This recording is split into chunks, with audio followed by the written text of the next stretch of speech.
Can you hear me?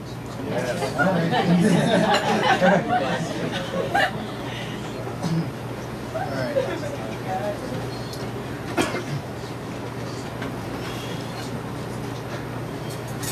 Sometime alone.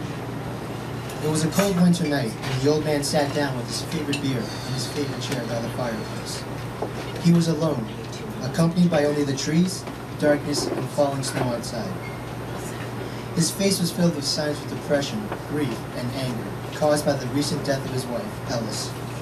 Her death seemed to sap out the remaining life and hope from his wrinkled body, making him look more miserable and hostile than he actually was. Sitting there, he blamed God, blamed death, blamed fate, and anything else he could find to blame, he blamed. He thought he would have been fine if she had passed, but he was broken. He watched old films and recordings of the 35 long years he had with Ellis, and paused the recordings and stared at her face, wanting to express his anger and frustration at her for leaving him. When he looked into the recording, he no longer felt love, but felt the frustration and anger that had replaced it. He realized he couldn't live without her. When he looked into the recording, he no longer... The guilt came back to him. After 35 years of eating her lunches, enduring her rants, and ignoring her request, he's finally got some peace and quiet. When she was still here, he thought this peace and quiet would have relieved him of all the headaches of life. But now he's even worse. He went to bed that day, swearing and hungry. The next day, he skipped breakfast and had a ham and butter sandwich for lunch. That was the best he could do without her. He decided to look at the pictures of his once beautiful Ellis.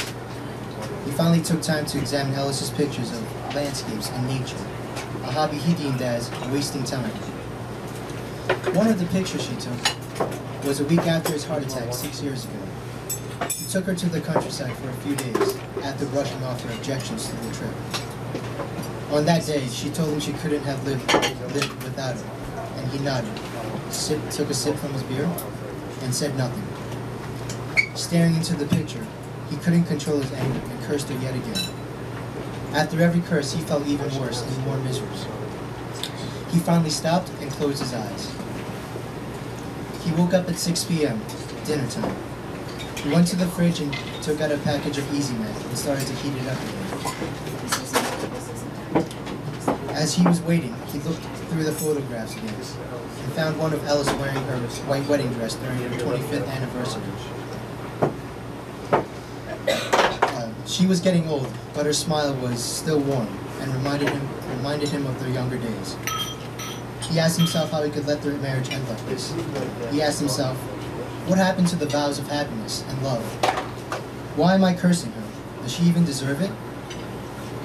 After finishing his meal, he sat down in his favorite chair and started to watch the videos again.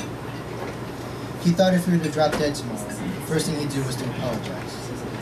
The old man turned off the TV, closed his eyes, and thought of her, mumbling the words, "Ellie, I'm sorry."